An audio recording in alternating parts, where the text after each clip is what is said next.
আসসালামু আলাইকুম, স্বাগত জানাচ্ছি আরটিভির সকালের সংবাদে। আপনাদের সাথে আছি আমি পারভিন মিতু। কর্তৃপক্ষের অনুমতি ছাড়াই আবাসনের নামে প্রায় ১৬ বছর ধরে শত শত একর জমি ভরাট ও দখল করে চলছে মধুসিটি, যাদের কারণে জমি হারিয়ে নিঃস্ব কেরানীগঞ্জের আশপাশ এলাকার মানুষ। প্রতিবাদ দূরের কথা, মধুসিটির বিরুদ্ধে কথা বলতেই সাহস পায় না ভুক্তভোগীরা।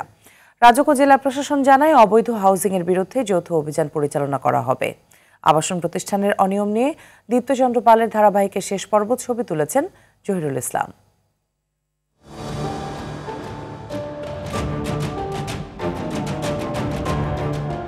কেরানীগঞ্জের এসব এলাকা একসময় ছিল কৃষি জমি আর জলাভূমি।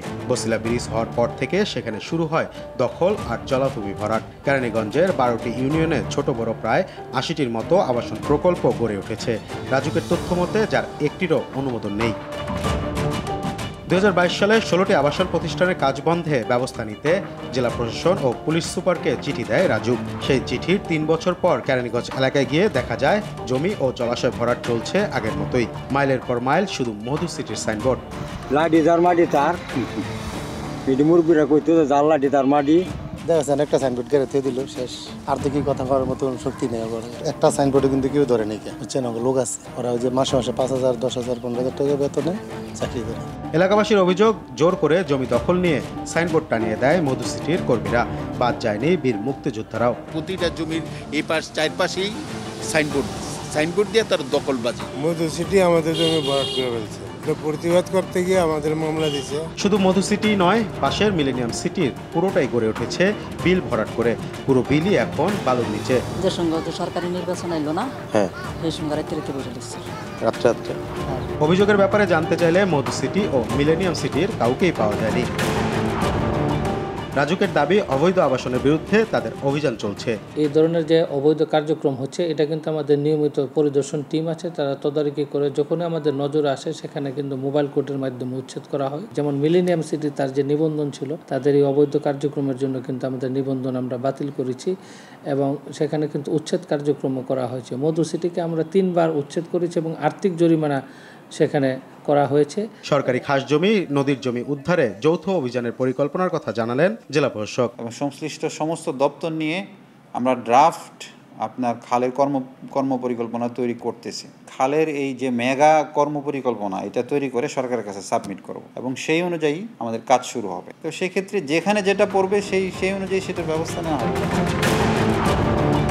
আইন অমান্য করে গড়ে ওঠা অবৈধ আবাসিক প্রতিষ্ঠানের বিরুদ্ধে কোনো ব্যবস্থা না নেয় তারা আরও বেপরোয়া হয়ে উঠেছে বলে অভিযোগ ভুক্তভোগীদের। দীপ্তচন্দ্র পাল, আরটিভি, ঢাকা। বিশ্ব ইজতেমা আয়োজনে সাদ ও জোবায়েরপন্থীদের বিরোধ এখনও কাটেনি। জোবায়েরপন্থী সমন্বয়ক মোহাম্মদ শাহরিয়ার আহমেদ বলেন, দ্বিতীয় পর্যায়ে ইজতেমা না করতে সরকারের কাছে আবেদন জানানো হয়েছে। বিতর্কিত বক্তব্যের জন্য তওবা না করলে মাওলানা সাদকে বাংলাদেশে আসতে দেওয়া হবে না। অন্যদিকে সাদপন্থী সমন্বয়ক শফিক বিন নাইম জানান, দ্বিতীয় পর্বের বিশ্ব ইজতেমা হবে, তাতে যোগ দিতে সাদ কান্ধলভির ভিসা প্রস্তুতির জন্য চলছে। আরও জানাচ্ছেন এয়ার বাদল। ওই দেখেন, ওরা ভিডিও ইট মারতেছে। বিশ্ব ইজতেমা ঘিরে গেল ১৭ ডিসেম্বর জোবায়ের অনুসারী ও সাদপন্থীদের সংঘর্ষে ৩ জন নিহত হয়। সংঘাত এড়াতে দুই পক্ষকে আলাদাভাবে বিশ্ব ইজতেমা পালনে তুরাগ তীরের মাঠ বরাদ্দ দেয়া হয়। ৩১ জানুয়ারি থেকে ২ ফেব্রুয়ারি জোবায়ের পন্থীদের ইজতেমা হবে, আর ৭ থেকে ৯ জানুয়ারি হবে সাদ অনুসারীদের ইজতেমা। দ্বিতীয় ধাপের ইজতেমা বন্ধ করতে সরকারকে জানিয়েছে জোবায়ের অনুসারীরা। সাদপন্থীদের বিশ্ব ইজতেমা আমরা বাতিল করা, টঙ্গীর মাঠে বাতিল করার আমরা আবেদন জানিয়েছি। আমরা আশা করতেছি দ্বিতীয় পর্ব আমাদের শুরাই নিজামের অধীনেই দ্বিতীয় পর্বটা সম্পন্ন হবে। এদিকে দ্বিতীয় ধাপে ইজতেমা আয়োজনের প্রস্তুতি নিচ্ছে সাদ অনুসারীরা। ইজতেমা ইনশাআল্লাহ কেউ বাধা দিতে পারবে না। আর আমরা, সরকার যেহেতু একটা সিদ্ধান্ত নিচ্ছে এবং সমস্ত মন্ত্রণালয়ে বসে এটা সিদ্ধান্ত হয়েছে, তো আমরা ওই সিদ্ধান্তকে সাধুবাদ জানাই। ইনশাআল্লাহ হযরত মাওলানা সাদ সাহেব সারা দুনিয়ার আমির, উনি ইনশাআল্লাহ আসবে। ভিসার ব্যাপারে আলোচনা চলতেছে, আলোচনা চলমান। দুপক্ষই সমঝোতা চায়, তবে তাদের রয়েছে আলাদা দাবি। সুতরাং সাদ সাহেব যতক্ষণ না সংশোধন হয়ে ফিরে না আসবে, ততক্ষণ আপনারা ওনাকে বর্জন করে আমাদের সাথে মিলেমিশে কাজ করুন। ওনারা যদি এখনও ওই প্রস্তাবে রাজি হয়, আমরা ওনাদের সাথে বুকে বুক মিলিয়ে কাজ করতে আমরা তৈরি আছি। তো একটা গোষ্ঠী চাইতেছে ইজতেমাটা বন্ধ হয়ে যাক এবং বাংলাদেশের এই ঐতিহ্য নষ্ট হয়ে যাক। বলবো যে সরকার নিরপেক্ষভাবে এটা নিয়ন্ত্রণ করুক, কোনো পক্ষপাতিত্ব না করে এবং যারা তৃতীয় পক্ষ আছে ওনারাও দূরে থাকুক, তাইলে আমার মনে হয় অনেক তাড়াতাড়ি এটা সমস্যার সমাধান হয়ে যাবে। এমন পরিস্থিতিতে সরকারের অবস্থান জানতে চাইলে কোনো মন্তব্য করেননি স্বরাষ্ট্র উপদেষ্টা। দ্বিতীয় পর্যায়ের বিশ্ব ইজতেমা হতে দিবে না, এই ধরনের কোনো ইনফরমেশন আছে? এটা আমি পরে যে সময় আলাপ হইলে আপনার সাথে পরে কথা বলবো না, এই ব্যাপারে পরে কথা বলবো না। আর বাদল, RTV, ঢাকা। ভাঙা যশোর বেনাপোল সড়কের 4 লেনের কাজ শেষ না হওয়ায় পদ্মা সেতু ও নড়াইলের মধুমতি সেতুর পুরো সুফল পাচ্ছে না দক্ষিণের অন্তত 10 জেলার মানুষ। স্থানীয়রা জানায় এ সড়কে ভারী যানবাহনের চাপ বহুগুণ বেড়েছে। এতে প্রায় যানজট সৃষ্টি হচ্ছে, ঘটছে ছোট বড় দুর্ঘটনা। তবে কর্তৃপক্ষ বলছে শিগগিরই জেলা প্রশাসকের কাছে প্রকল্পের নথিপত্র পাঠানো হবে। নড়াইল থেকে সুজয় বক্সির প্রতিবেদন, জানাচ্ছেন সায়েদ মাহমুদ। দেশের দক্ষিণ পশ্চিমাঞ্চলকে রাজধানী ঢাকার সঙ্গে এক সুতোয় বেঁধেছে পদ্মা সেতু। এতে খুলনা, নড়াইল সহ দক্ষিণের বিভিন্ন জেলার যোগাযোগ ব্যবস্থায় আমূল পরিবর্তন এসেছে। পদ্মা সেতু ও নড়াইলের মধুমতি সেতু চালু হওয়ায় ভাঙা যশোর বেনাপোল সড়কে বেড়েছে গাড়ির চাপ। স্থানীয়রা জানায় এশিয়ান হাইওয়ের অংশ হিসেবে ঢাকা থেকে পদ্মা সেতু হয়ে ভাঙা পর্যন্ত সড়ক নির্মাণ করা হলেও ভাঙা থেকে নড়াইল যশোর হয়ে বেনাপোল স্থলবন্দর পর্যন্ত 129.5 কিলোমিটার সড়কটি সরু ও ঝুঁকিপূর্ণ। এতে প্রায়ই লেগে থাকে যানজট। এই রাস্তা অনেক প্রশস্ত করা দরকার, এই রাস্তা তো অনেক জ্যাম। প্রতিদিন প্রতিনিয়ত গাড়ি অ্যাক্সিডেন্ট হচ্ছে, মানুষ মরতেছে। অ্যাক্সিডেন্ট বেশি হচ্ছে, তেল খাচ্ছে 4 লিটারের জায়গায় 10 লিটার। বর্তমান সরকার আমাদের এই রাস্তাটাকে অতি দ্রুত সংস্কার করে বড় করে দিক।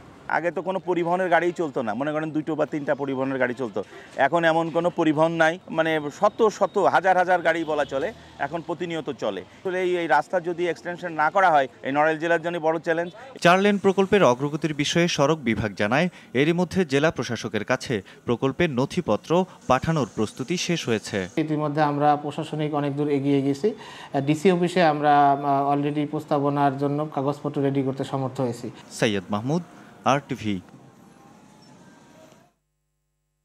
লন্ডনে চিকিৎসাধীন বিএনপি চেয়ারপারসন ও সাবেক প্রধানমন্ত্রী খালেদা জিয়ার স্বাস্থ্যের বিভিন্ন পরীক্ষা সম্পন্ন হয়েছে বলে জানান খালেদা জিয়ার ব্যক্তিগত চিকিৎসক ও দলের স্থায়ী কমিটির সদস্য AZM জাহিদ হোসেন। বড়দিন উপলক্ষে কিছু বিশেষজ্ঞ চিকিৎসক এখনও ছুটিতে আছেন। তারা এসে খালেদা জিয়াকে দেখবেন। সে অনুযায়ী তার চিকিৎসা পদ্ধতি কি হবে সে বিষয়ে সিদ্ধান্ত নেবেন। এদিকে বেগম খালেদা জিয়ার জন্য এয়ার অ্যাম্বুলেন্স ও প্রয়োজনীয় সেবা সরবরাহ করায় কাতারের আমির শেখ তামিম বিন হামাদকে গভীরভাবে কৃতজ্ঞতা জানিয়েছেন বেগম জিয়ার বড় ছেলে ও বিএনপির ভারপ্রাপ্ত চেয়ারম্যান তারেক রহমান। সেই সঙ্গে কাতারের সঙ্গে বাংলাদেশের দীর্ঘস্থায়ী ও বহুমুখী সম্পর্কের ব্যাপারে আগ্রহের কথাও জানিয়েছেন তিনি।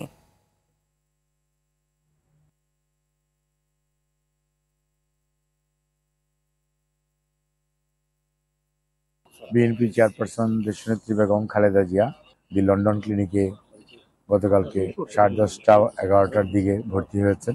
বিশেষজ্ঞ চিকিৎসকরা ওনার স্বাস্থ্য পরীক্ষা করেছেন এবং অ্যাকর্ডিংলি ওনার স্বাস্থ্য পরীক্ষার কিছু নিরীক্ষা করার জন্য অ্যাডভাইস করেছেন। অনেকেই এখনও বেশ কয়েকজন কনসালটেন্ট এখনও অন লিভ আছে, কাজে ওনারাও আসবেন, ওনাকে দেখবেন, দেখে পরবর্তীতে ওনার স্বাস্থ্যের পরবর্তী চিকিৎসা পদ্ধতি কী ধরনের হবে সে ব্যাপারে ওনারা সিদ্ধান্ত জানাবেন। বাজারে বেড়েছে শীতকালীন সবজির সরবরাহ। প্রচুর সরবরাহ থাকায় দামও হাতের নাগালে। 30 থেকে 40 টাকায় পাওয়া যাচ্ছে প্রায় সব ধরনের সবজি, যা স্বস্তি দিচ্ছে ক্রেতাদের। তবে বেড়েছে মাছের দাম, চালের দামেও আছে অস্বস্তি। বাজার তদারকি ঠিকমতো না হওয়ার সুযোগে অসাধু ব্যবসায়ীরা চালের দাম বাড়িয়ে দিচ্ছে। বিক্রেতারা বলছেন উৎপাদক থেকে দাম বাড়ায় বেশি দামে বিক্রি হচ্ছে সবকিছু।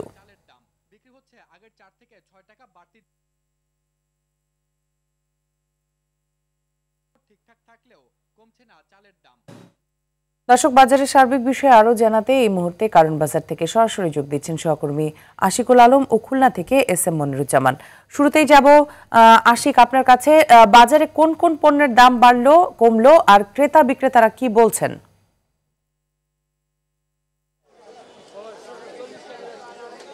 মিতু, ধন্যবাদ আপনাকে। আপনি জেনে থাকবেন যে শীতের এই শেষ মৌসুমের দিকে এসে কিন্তু কৃষকদের যে ক্ষেতের ফসল সেগুলো কিন্তু একদম পুরোটাই বিভিন্ন বাজারগুলোতে সয়লাভ হয়ে গেছে। আমি যদি আপনাকে একটু চিত্রটা দেখানোর চেষ্টা করি যে কারণ বাজারে কিন্তু প্রচুর সংখ্যক ক্রেতার ভিড় দেখা গেছে এবং আমরা দেখছি যে সকাল থেকেই আপনার রাজধানীর কারণ বাজারে আলু, টমেটো, লাউ থেকে শুরু করে যত ধরনের সবজি আছে সব সবজি কিন্তু বিক্রি হচ্ছে 30 থেকে 40-50 টাকার মধ্যেই এবং এতে কিন্তু ক্রেতারাও বেশ সন্তুষ্ট।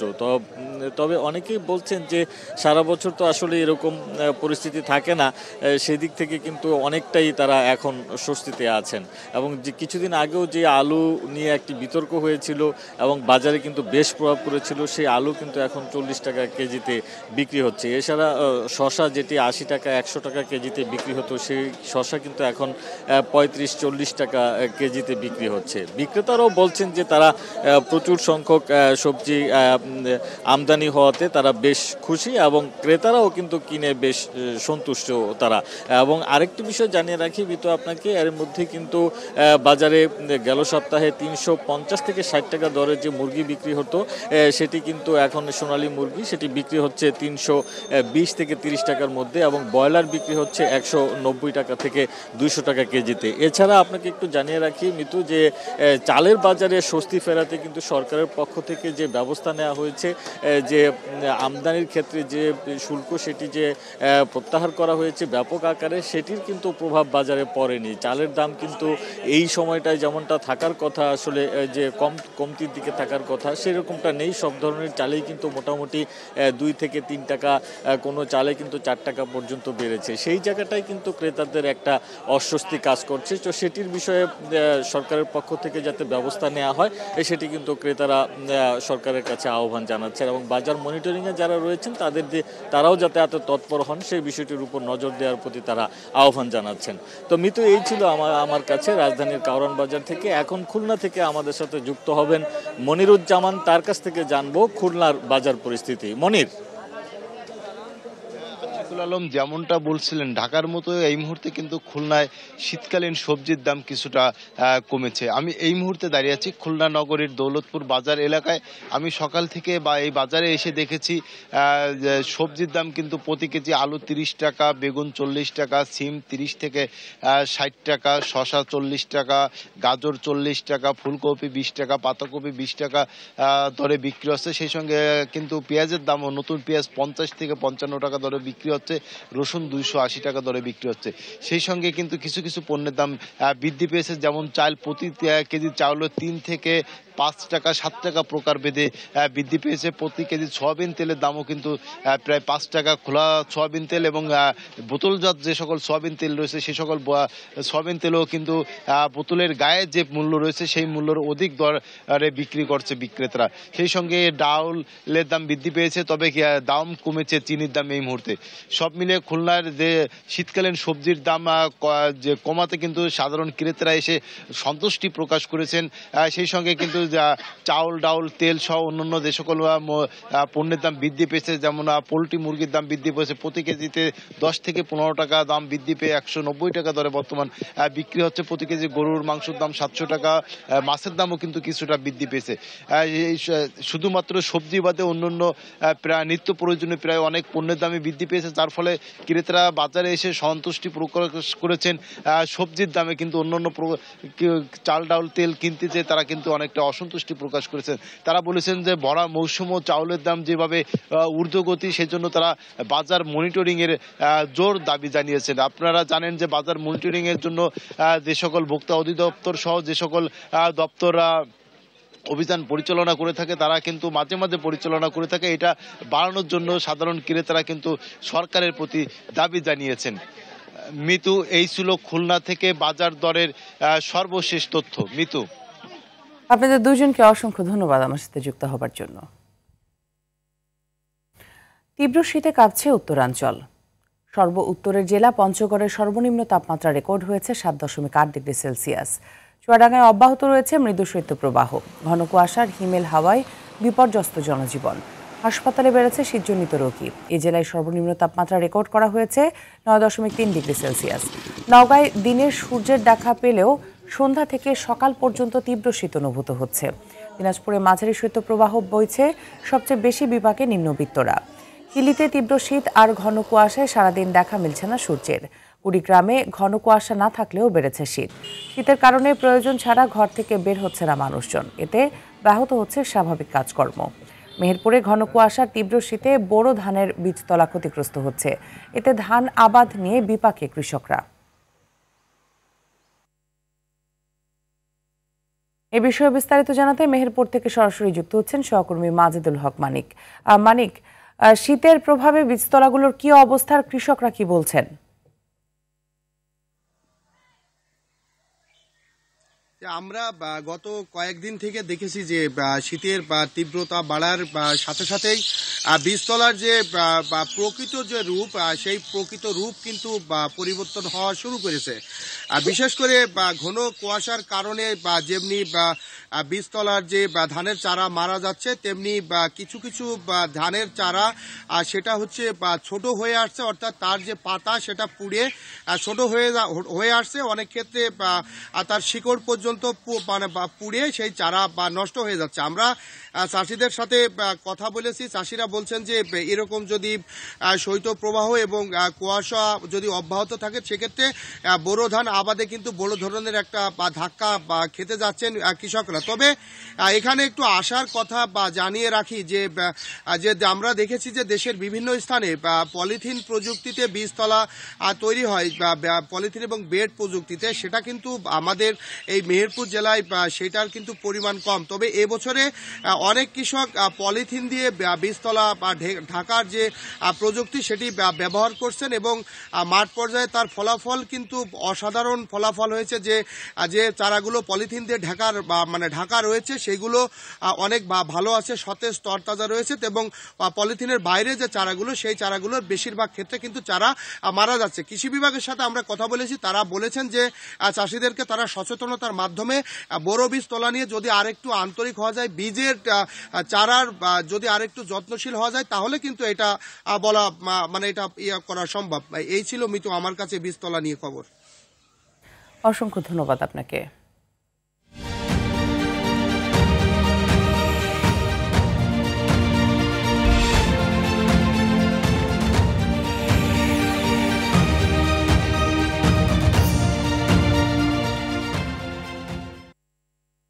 ডিএলসি পরিবর্তনের পথে বাংলাদেশ।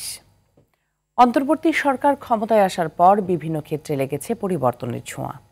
পরিবর্তনের এমন দৃশ্য গণমাধ্যমেও।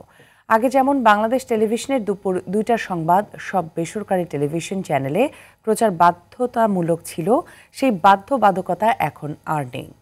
এমন উদ্যোগকে মুক্ত গণমাধ্যম চর্চায় ইতিবাচক সংস্কার হিসেবে দেখছে সাংবাদিক মহল। ফারুক হোসেনের রিপোর্ট, জানাচ্ছেন সন্ধানী প্রত্যয়। দেড় দশকের বেশি সময় ধরে বাংলাদেশ টেলিভিশনের দুপুর 2টার সংবাদ সব বেসরকারি টেলিভিশন চ্যানেলে সম্প্রচার বাধ্যতামূলক করে আওয়ামী সরকার। কিছু চ্যানেলকে তা সরাসরি সম্প্রচার করতে হতো, যাদের করা সম্ভব হতো না তাদের বিকেল 5টার মধ্যে ওই বুলেটিনটি সম্প্রচার করতে হতো। 2006 সালের পর আবারও এ ধরনের নিয়ম টিভি চ্যানেলগুলোর জন্য জবরদস্তিমূলক ও মুক্ত গণমাধ্যম চর্চার পথে অন্তরায় বলে মনে করেন আরটিভির বার্তা প্রধান ইলিয়াস হোসেন। যে কি রাষ্ট্রীয় টেলিভিশন তাদের নিজস্ব কিছু এজেন্ডা বা সরকারের কিছু সংবাদ প্রচার করবে, এটাই স্বাভাবিক, কিন্তু অন্যদেরকেও বাধ্য করা যে এটা দেখতে হবে আপনাদের, সেটা ঠিক ছিল না, সেটা জবরদস্তিমূলক ছিল। সেটি থেকে এক ধরনের সংস্কার এসেছে গণমাধ্যমে। বৈশাখী টেলিভিশনের বার্তা প্রধান জানান, বিগত সময়ে রাষ্ট্রের অন্যান্য স্তম্ভের মতো ধস নামে গণমাধ্যমেও। পতিত সরকারের প্রধানমন্ত্রী তিনি গণমাধ্যমের তাকে ফ্যাসিস্ট বানানোর ক্ষেত্রে গণমাধ্যমের অন্যতম ভূমিকা ছিল বলে আমি মনে করি। ক্ষমতার পট পরিবর্তনে দীর্ঘদিনের এ নিয়ম পাল্টে দেয় অন্তর্বর্তী সরকার। ফলে বিটিভির দুপুর 2টার খবর প্রচারের বাধ্যবাধকতা থেকে মুক্ত হয় টিভি চ্যানেলগুলো। মুক্ত গণমাধ্যম চর্চায় এই পরিবর্তনকে ইতিবাচক সংস্কার হিসেবে দেখেন আরটিভির বার্তা প্রধান ইলিয়াস হোসেন। এক ধরনের সংস্কার হয়েছে গণমাধ্যমে। বিটিভির সংবাদে এমন কিছু ছিল না যে বেসরকারি টেলিভিশনগুলো একটু দেখালে জাতি খুব উপকৃত হবে, এমন কিছু না। তো সেটার থেকে বেসরকারি টেলিভিশনগুলো মুক্তি পেয়েছে। বৈশাখী টেলিভিশনের বার্তা প্রধান জিয়াউল কবির সুমন জানান, অন্তর্বর্তী সরকারের সময় সবচেয়ে বেশি স্বাধীনতা ভোগ করছেন তারা। অন্তর্বর্তী সরকারের সময় আমরা গণমাধ্যম সবচেয়ে বেশি স্বাধীনতা ভোগ করছি, কারণ এখানে কোনো ফোন নেই, কোনো প্রেশার নেই। সামদানি প্রত্যয়, আর টিভি। নেত্রকোনার দুর্গাপুরে এক পুলিশ কর্মকর্তাকে কুপিয়ে হত্যা করেছে দুর্বৃত্তরা। পুলিশের ধারণা পারিবারিক বিরোধে তাকে হত্যা করা হয়েছে। বৃহস্পতিবার সন্ধ্যায় এই ঘটনা ঘটে। এসআই শফিকুল উপজেলার নোয়াগাঁও গ্রামের বাসিন্দা। তিনি জামালপুর পুলিশ লাইনে কর্মরত ছিলেন এবং ছুটিতে গ্রামের বাড়ি দুর্গাপুরে যায়। দুর্গাপুর থানার ওসি বাচ্চু মিয়া জানান, সন্ধ্যায় বাজার করার উদ্দেশ্যে বাসা থেকে বের হন শফিকুল। পথে দুর্গাপুর পৌর শহরের উকিলপাড়ায় দুর্বৃত্তরা তাকে কুপিয়ে পালিয়ে যায়। স্থানীয়রা তাকে উদ্ধার করে হাসপাতালে নিয়ে গেলে চিকিৎসাধীন অবস্থায় তার মৃত্যু হয়। হত্যায় জড়িতদের ধরতে অভিযান চালানোর কথাও জানায় পুলিশ।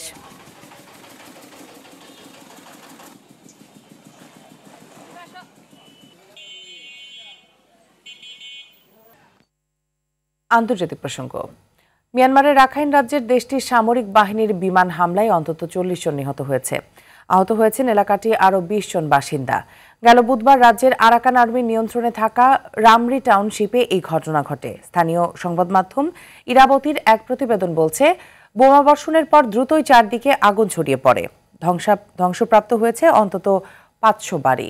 রাখাইনের সশস্ত্র বিদ্রোহী গোষ্ঠী আরাকান আর্মি রাজ্যটি নিয়ন্ত্রণের লক্ষ্যে দীর্ঘদিন ধরে জান্তা বাহিনীর বিরুদ্ধে লড়াই চালিয়ে আসছে।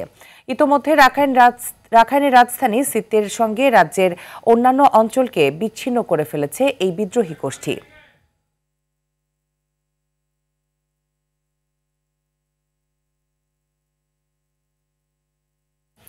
ইতিহাসের সবচেয়ে ভয়াবহ দাবানলে পড়ছে যুক্তরাষ্ট্রের ক্যালিফোর্নিয়ার অঙ্গরাজ্যের লস অ্যাঞ্জেলেস।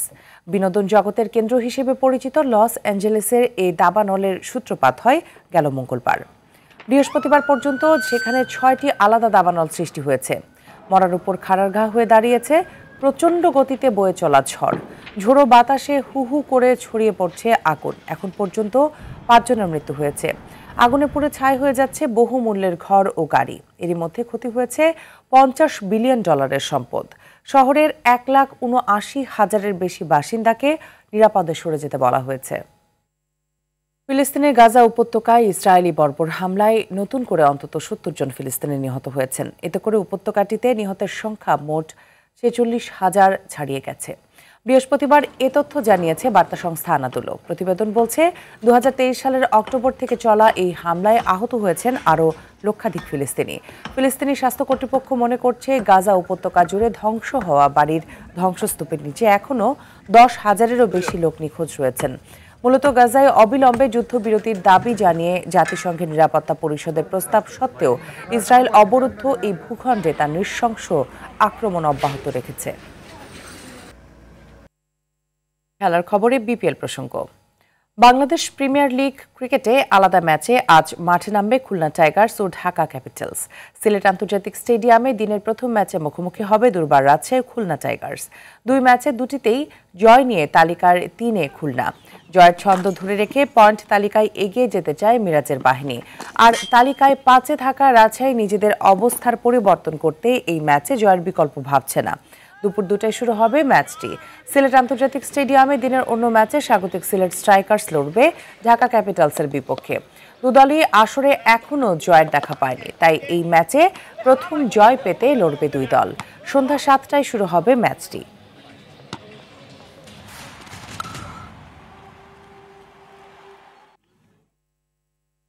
খেলার খবরে ফুটবল প্রসঙ্গ।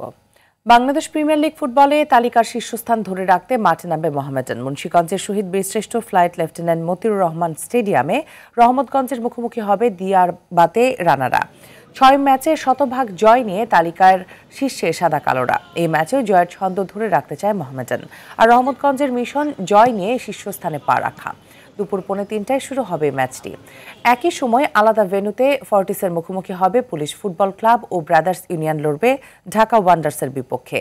আর বিকেল 5:30টায় কিংস অ্যারেনায় বসুন্ধরা কিংসের প্রতিপক্ষ ফকিরপুলের ইয়ং ম্যানস ক্লাব। সকালের সংবাদ এ পর্যন্তই। মধ্যাহ্নের সংবাদ দুপুর 12টায় দেখার আমন্ত্রণ রইল। ধন্যবাদ সবাইকে।